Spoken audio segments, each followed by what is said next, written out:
माँ सरस्वती की आराधना और विद्या प्राप्ति की कहानी।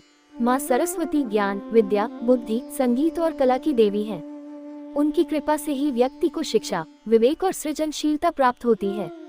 हिंदू धर्म में वसंत पंचमी को माँ सरस्वती की विशेष पूजा का दिन माना जाता है, लेकिन जो भी व्यक्ति नियमित रूप से उनकी आराधना करता है वह विद्या, ज्ञान और बुद्धि का धनी बनता है।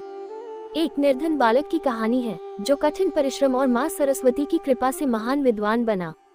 विद्या प्राप्ति के लिए सच्ची श्रद्धा और साधना कितनी।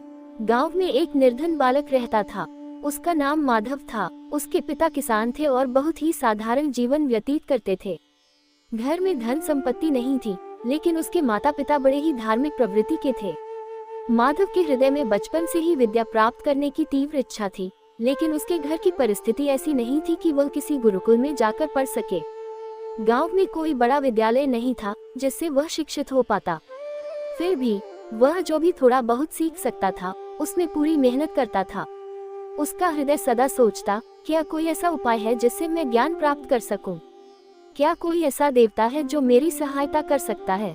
एक दिन उसने अपने माता पिता से पूछा, माँ, क्या ऐसा कोई उपाय है जिससे मैं विद्या प्राप्त कर सकता हूँ? माँ ने मुस्कुराकर कहा, बेटा, विद्या की अधिष्ठात्री देवी माँ सरस्वती हैं। यदि तुम उनकी आराधना करोगे तो तुम्हें ज्ञान अवश्य मिलेगा। माधव को ये सुनकर बहुत प्रसन्नता हुई। उसने निश्चय किया कि वह माँ सरस्वती की कठोर तपस्या करेगा और उनसे वरदान प्राप्त करेगा। माधव ने निश्चय किया कि वह प्रतिदिन सूर्योदय से पूर्व उठकर माँ सरस्वती की पूजा करेगा। उसने अपने माता पिता से कहा, मैं एकांत स्थान में जाकर माँ सरस्वती की उपासना करूंगा। गांव के बाहर एक शांत नदी थी जिसके किनारे एक विशाल पीपल का वृक्ष था। माधव ने वहीं पर बैठकर माँ सरस्वती की साधना प्रारंभ कर दी। वह रोज सरस्वती वंदना करता, या कुंदेंदु तुषार हार धवला, या शुभ्र वस्त्रावृता, या वीणावर दंडमंडित करा, या श्वेत पद्मासना। माधव के मन में अपार श्रद्धा थी। उसने अन्न जल का भी त्याग कर दिया और पूरी निष्ठा से देवी सरस्वती की उपासना में लीन हो गया। उसके तप के कई दिन बीत गए, लेकिन देवी माँ प्रकट नहीं हुई। कुछ लोग उसे मूर्ख समझने लगे और बोले, अरे बालक, केवल पूजा करने से कोई विद्वान नहीं बनता। कुछ और काम कर, खेतों में काम कर, पैसा कमा और किसी विद्यालय में प्रवेश ले। लेकिन माधव को माँ सरस्वती पर पूर्ण विश्वास था। वह उनकी आराधना करता रहा।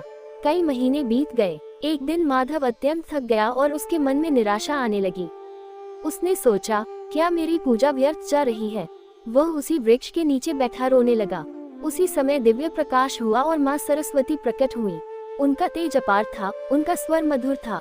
उन्होंने मुस्कुराकर कहा, वत्स, मैं तुम्हारी भक्ति और श्रद्धा से प्रसन्न हूँ। तुम जो चाहो वरदान मांग लो। माधव ने विनम्रता से हाथ जोड़कर कहा, हे माता, मुझे ज्ञान और विद्या का आशीर्वाद दीजिए ताकि मैं संसार के अंधकार को दूर कर सकूं। माँ सरस्वती ने प्रेम पूर्वक अपना वरद हस्त उसके मस्तक पर रखा और कहा, तथास्तु। तुम्हें ऐसा दिव्य ज्ञान प्राप्त होगा कि संसार तुम्हें एक महान विद्वान के रूप में जानेगा। तुम्हारी बुद्धि तीव्र होगी और तुम्हें हर शास्त्र का ज्ञान होगा।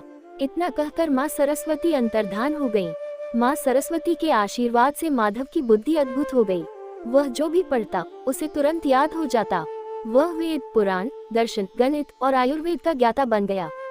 धीरे धीरे उसकी ख्याति दूर दूर तक फैल गई। राजा ने भी उसकी विद्वत्ता की परीक्षा ली और प्रसन्न होकर उसे राजगुरु बना दिया। उसके ज्ञान से पूरा राज्य लाभान्वित हुआ। एक दिन जब माधव अपने गांव लौटा तो उसने उसी पीपल के वृक्ष के नीचे बैठकर अपने माता पिता के चरण स्पर्श किए और कहा, माँ, आपके आशीर्वाद और माँ सरस्वती की कृपा से ही मैं विद्वान बन सका हूँ। माँ की आंखों में खुशी के आंसू थे। उन्होंने कहा, बेटा, सच्ची श्रद्धा और परिश्रम से ही माँ सरस्वती प्रसन्न होती है। विद्या प्राप्ति के लिए सच्ची भक्ति, निष्ठा और परिश्रम आवश्यक है। अगर हम भी माँ सरस्वती की कृपा चाहते हैं तो हमें सुबह स्नान के बाद माँ सरस्वती की वंदना करें। ओम ऐ सरस्वती नमः मंत्र का 108 बार जाप करें। माँ सरस्वती सफेद रंग की देवी हैं, इसलिए उनकी पूजा में सफेद वस्त्र धारण करें। ये पाठ करने से बुद्धि तीव्र होती है। विद्या प्राप्ति के लिए मन, वचन और कर्म से शुद्ध रहना आवश्यक है। जो भी व्यक्ति सच्चे मन से माँ सरस्वती की आराधना करता है उसे विद्या, बुद्धि और विवेक की प्राप्ति होती है।